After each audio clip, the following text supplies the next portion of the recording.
So if you're feeling stuck at all in any area of your life, then this episode, I recorded it just for you. So I'm sharing the 3 things I used to do all the time that kept me playing small, that kept me stuck and in that hamster wheel of starting again Monday and setting big dreams and goals and then not really actually taking the action to go after them. So if this is you, then this is from my heart to yours. So listen up. Welcome to the Permission Slip Podcast, where I, empowerment coach, mindset expert, and holistic nutritionist Carmen Oling, share with you the tools, conversations, and resources you need to write your own permission slip, take massive action, and become obsessed with your own life. Let's get started. Okay, you guys, I received such a hit of inspiration, such a juicy download when I was working out this morning for this episode. I cannot wait for you to hear it. And it was really fueled by you. It was fueled by you because I keep hearing over and over again, basically to boil it down is, I know what to do, Carmen, but I'm just not doing it. And then when we dig into that a little bit more, the answer I often get is, I don't know. I don't know why I'm not doing these things that I really want to do. I don't know why I'm not putting myself first. I don't know why I'm not doing this. You've given me all the tools. I feel like I have the resources, but I'm just not doing it. And so I started thinking about what propelled me in my life in order to just do it, in order to take back my power, in order to remember who the fuck I am and what I'm meant here to be, even though at the time I didn't know that's what I was doing, or I didn't really even know what that was, because I had 3 things I think that are really crucial. No, I feel deeply in my soul that if you start doing these 3 things, because these are 3 things I never did. I never did them because I was too worried about what other people would think when it comes down to it. When it comes down to it, my need to feel safe and accepted, I was putting above what I really desired, what I knew there was something more for me, for a calling on my life, whether that be starting a business, making new friends, improving my health, improving my relationships, moving, just whatever it is. I was doing all of the things and life was good. Let me tell you, you can be in a place, and so many of the women that I work with are in a place where life is good. But underneath that, I didn't feel fulfilled.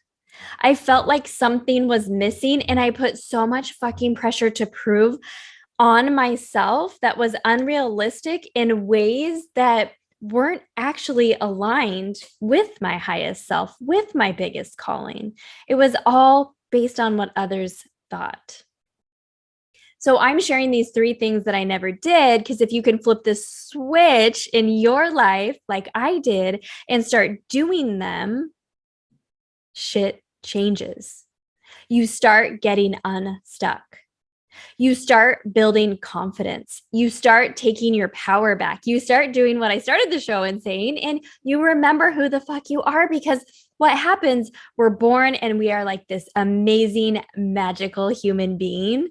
And then life happens.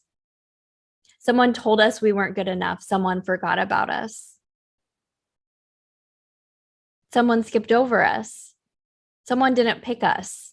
Someone made that comment and you can never forget it. And so we start building up all these walls and these blocks and this persona of who we're supposed to be.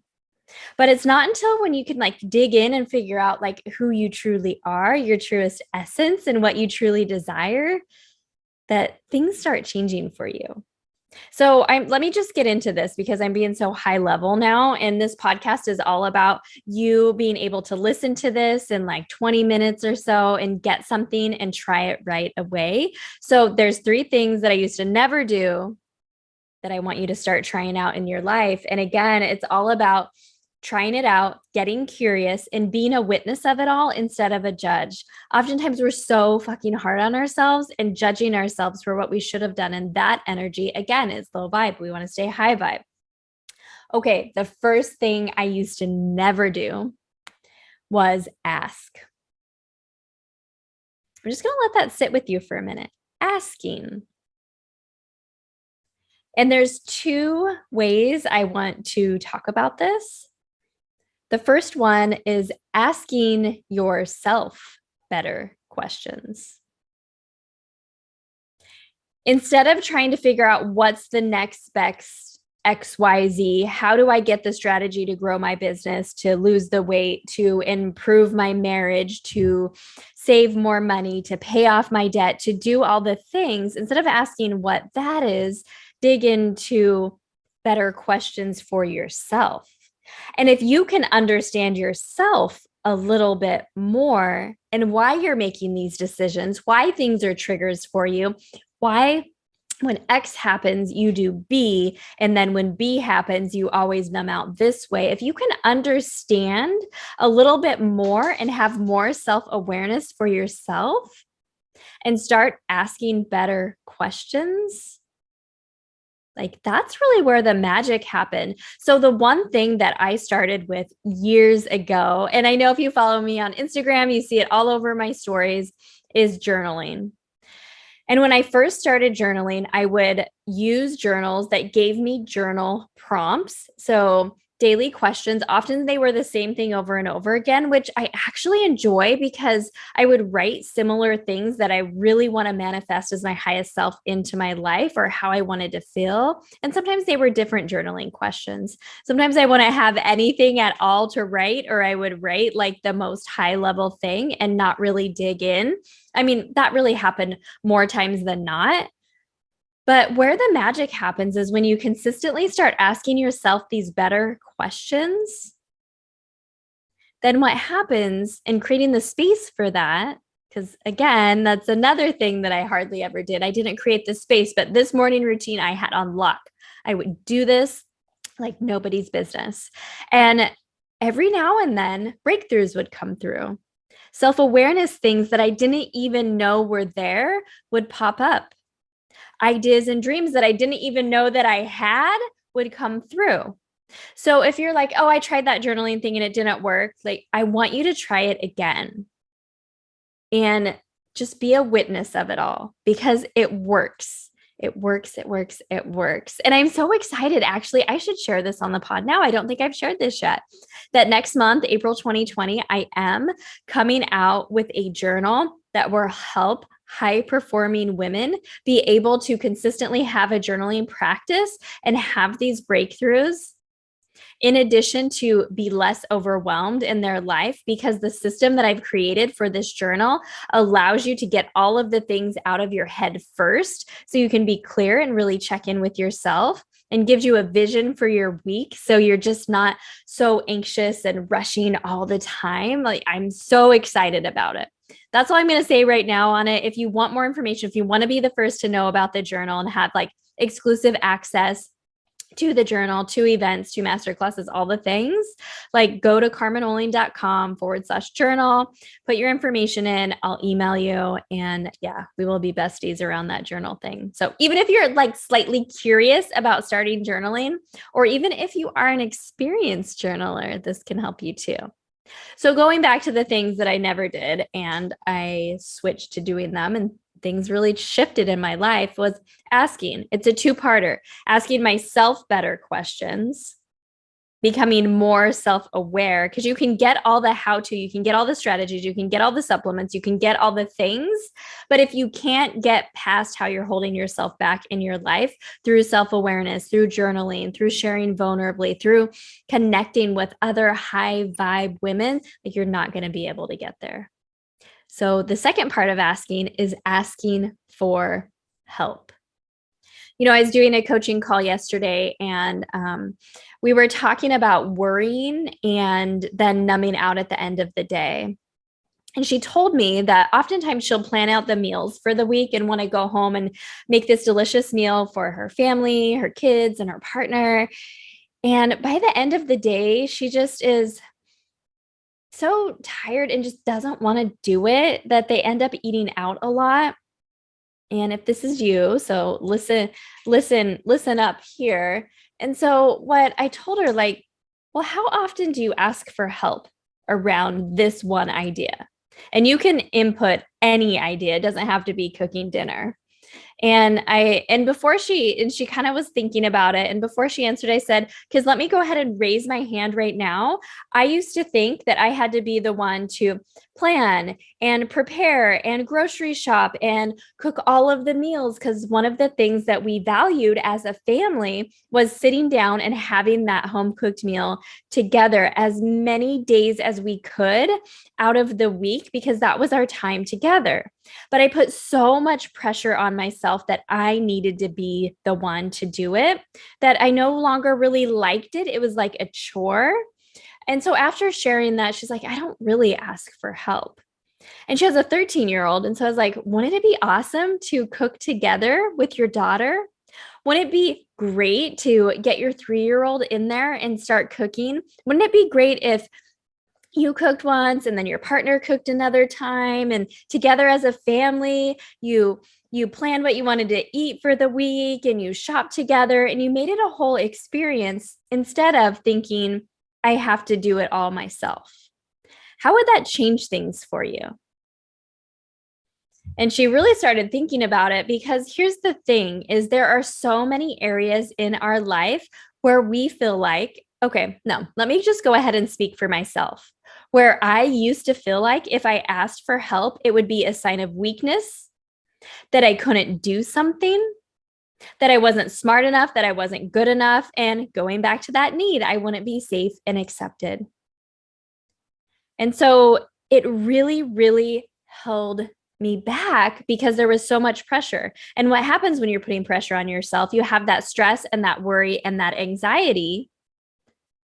And so then you're not even in the moment. Like I wasn't in the moment at the family dinner often when I was doing this. So asking for help and then receiving help is another big thing as well. When I started receiving help, asking my partner Joel for more help, asking for help in my business. Oh, let's talk about that one. Like huge, huge. That helped me so much grow my business. So ask yourself better questions and start asking for help, because we all need help sometimes. And just think about how you feel when you help somebody else. It feels so good. People want to help you and be open to receive it. Something I tell Joel is sometimes he'll ask if I do need anything. Like we check on each other and how can I support you and what do you need help with? And I told him this one thing that really changed things. Give me permission to say yes. Give me permission to change my mind. Because if your default response for so long is, no, I don't need any help, I can do it all by myself, and we have that mentality, sometimes we need a moment to reframe and be like, actually, could you please do this for me? It would really help a lot. So I'll give you that little nugget too, because if you can put that out in your environment with your circles, like, hey, I really want to start accepting and receiving help. And I often say no when you ask. So will you give me an opportunity to change my mind and say yes? It works. Believe me. I think maybe sometimes he thinks like, I wish you didn't ask for so much help. No, I'm just kidding. He loves to help me. Okay, let me take a little sip of water here. But the next thing was something I never did, and that was cry.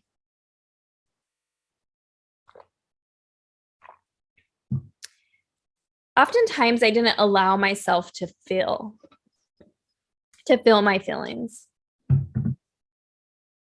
I know now is primarily because I was scared of what I was going to find under there. So I was the person, I was the friend, I was the family member, I was the one that was always fine and could help everybody else.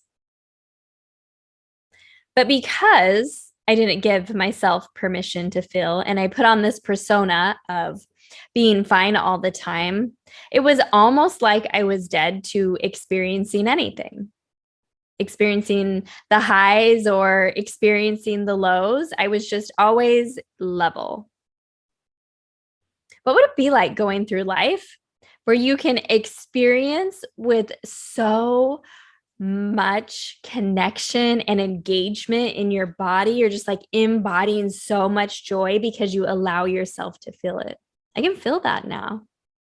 If I'm not careful and I tell myself I have too much to do and I get into that state of overdoing, it goes back to that state of not feeling. So I have to check myself. But now, here's what I know about crying. God gave us tears so we can move energy through our body. And we all have this life force that's within us, this stream of energy that's flowing. And if it's not flowing, something's gone wrong. We're holding ourselves back. We're protecting ourselves unnecessarily. We're holding on to things that we need to let go of. And moving that energy through crying really helps let go of those things. So, emotion is simply energy moving through your body. For example, a lot of women will tell me that they experienced after they do a yoga practice and they're in the final shavasana, that they'll cry. And it's because they're so connected into their body and their energy is flowing and the crying is going. And again, often say, like, I'm not sure why, but that's such a good thing because we're releasing something that needed to be released. God gave us this gift. But I want you to know about crying also is you can cry happy tears. I remember when this first consistently started happening to me, and I would cry on walks. So I didn't always take breaks. I'll just rephrase that. I never took breaks or lunches when I worked my corporate job. I'll just leave that there. So if you're one of those, know that I was there as well. But a few years back, I don't know, maybe it's been like 5 years, I was like recognizing how much I wanted to be in nature. And so taking a walk break, at that time I had a dog, Nala, and of course she needed to be walked. And we would go outside and go for a walk every day. And oftentimes tears would come. And at first I didn't allow them because my default response was, oh, I don't need to be crying. I shouldn't be crying. Like there was this thing that I had, the story that I told myself around crying. But then I would let them come and it was just so magical. And I could fully experience being outside with my dog in nature, in my body, not having to do anything or not putting any pressure on myself, and feel joy and feel that energy, that life force that moves through us. It's so magical. And on the flip side of that, crying also helps you release, like we said, energy or emotion is just energy moving through your body. So sometimes we cry and we may not know why we're crying, and it's not really up to us to figure it out. But sometimes we do know as well. And so allow yourself to experience those feelings. Now, I'm not saying to sit down and cry all the time, every single day, like do all the crying, right? There's a time and place, but allow the emotion to move through you. And when you can allow the emotion to move through you, it like builds this muscle that you are connected to something higher than you, whatever you believe in for your higher power, God, universe, spirit, love, anything. Like there is something that is here that is guiding us and within us all the time. And when we can trust and know that, and we can allow the energy to move through us, things change and it builds confidence in that muscle, in that spirituality muscle, knowing that we don't have to rely on our own strength, that there is a strength that is greater than us, that is guiding us, supporting us, and is around us all the time. So that was the second thing I never did, cry. So I encourage you to go for a good cry, maybe a happy cry. Start with happy crying. Let's see where that takes you. And then the third thing and the last thing is to be the one.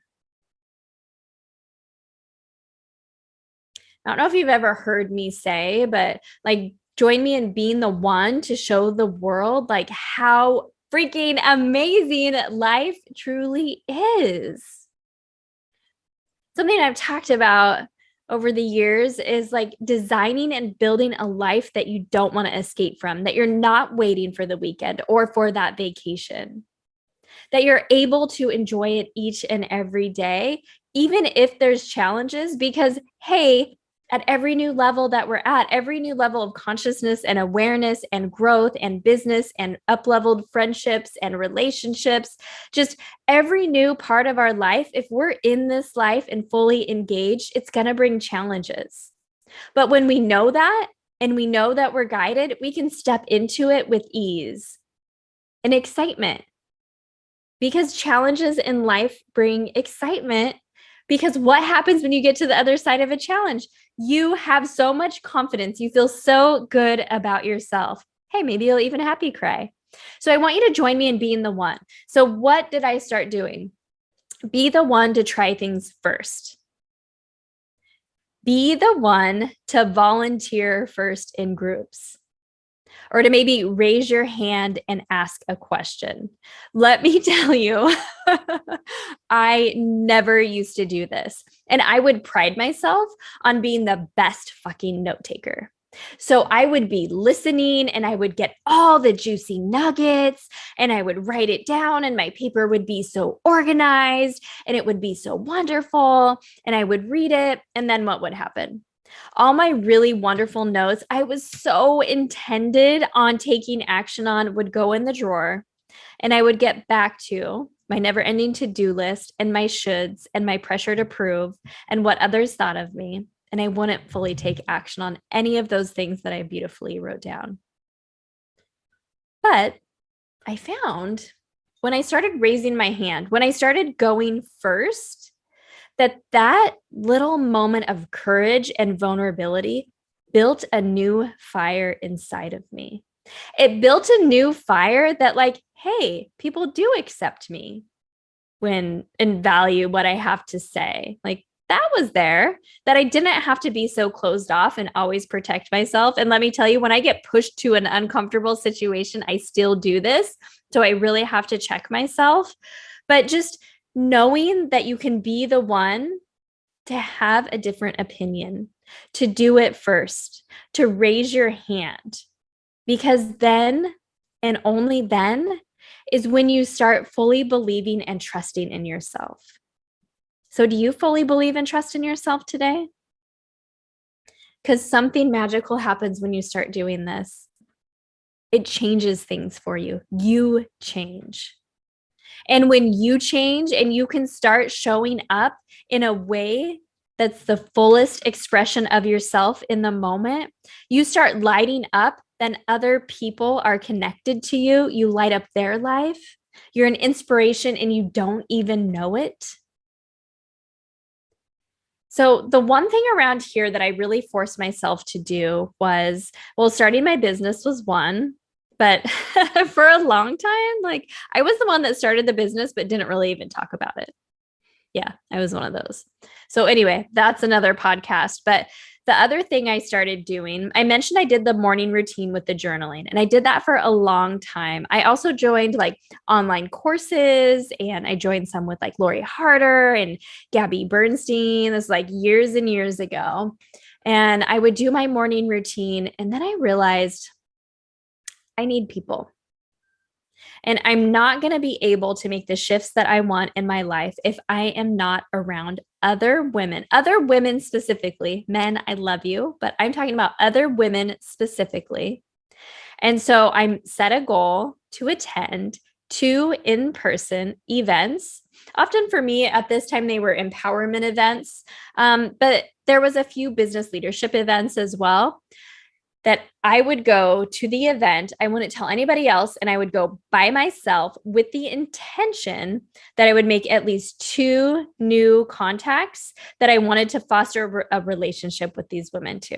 Now, when I first started going, I have to tell you, and I have to admit that I wasn't the one that raised my hand. I wasn't the one that volunteered. I wasn't the one that said, hey, pick me. I'm being the one. I want to show the world how great life is fucking is, because I no longer have to like escape from my life. I've designed this amazing life. Like I could say that today, but when I first started, that's not what happened. But I did meet my goal of making those connections. And again, making those connections and building those relationships did two things. One, it built my confidence and it showed me that I can be the one and I can start taking small steps to get there. And two, it also showed me how powerful it is to be in rooms connected with other women who also have a growth mindset, who also are ready to like put out that little bit of courage and get vulnerable, because vulnerability, shared vulnerability, is the most magical part of our whole human existence and it connects us so deeply. So if you are feeling disconnected at all in your life, get in some of these rooms. And I have to tell you, I think that one of the biggest disservices that the last 2 years has done for us, for all of us amazing women that listen to this podcast and all of the other amazing women that we know, is that we learn to self-isolate even more than we already did before. And so, what I mean by that is high performers, high achieving women, often we're just going after our goals and we don't even realize that we're self isolating. We're not asking for help. We're not feeling our feelings. We're not getting in those rooms, even though maybe we want to, and we're not connecting. And so, even though we're doing all the things that's on our list, we're still feeling a little unfulfilled because of that self isolation. And then with the pandemic, we had to. And so it just like further perpetuated that self-isolation. And so I am on a mission this year in 2020 to like break us all out of that. I'm actually taking this podcast on tour. I think I might have mentioned it last week, but that is the real reason that I'm doing it. I heard loud and clear is that women need you right now. They need your voice. Bring them together, show up in a big way. And so we're going across the United States and I want to see you there. And we have a few tour stops planned already. But if you want to bring the podcast to your city and have me help you cultivate, basically do it for you, a community that can be lasting and deep and do some of these things that I've talked about on this podcast and make huge shifts in your life, like let us know. So I want you to email Kathy, Kathi at carmenoling.com and let her know where you want us to go. So first stop is going to be April 16th in Oregon. And all the details are in the show notes, or you can go to carmenoling.com/events. The next stop is going to be in Colorado Springs at SCP Hotel. So Soul Community Planet. I love this hotel. I partner with them. If you are going anywhere in California, Oregon, Colorado, or Hawaii, you have to check out SCP Hotel. Like they are totally aligned with my brand and their line and the things that they are doing and how they are showing up. Or just give them a follow on Instagram, by the way, SCP Hotel. So that's May 14th. And then June 4th, we'll be over in Scottsdale, Arizona. So we have the first leg of the tour planned out, but I want to hear from you. And that's another thing that you can do. Get yourself into rooms. If it's not at that tour stop, look for events, look for networking opportunities. Yes, it's one thing to be on Zoom, and I do a lot of coaching on Zoom, and I love it, and it works, and it's effective, and it's great because we can still see each other's body language and still make connections, but there's something so special about being in person. So that's the one thing that that's the last of the three things that I never did was I wasn't the one. And once I started being the one, so many things changed for me, and I know they will change for you too. So these are the three things that I used to never do. And once I started doing them, huge shifts in my life changed. Ask, cry, be the one. So I want to hear from you. Which one thing are you going to dive into this week? Shoot me a DM on Instagram. And I just want you to know I'm so thankful for this podcast. This is such a blessing to me that I get to share these ideas and these little challenges. I don't know if we'll call them challenges, but these things that you can try out in your life and get curious about. Like, it just fills my heart. And I love hearing from you. So thank you so much for listening. And I can't wait for next week's juicy episode because it's going to be a good one too. So enjoy the week.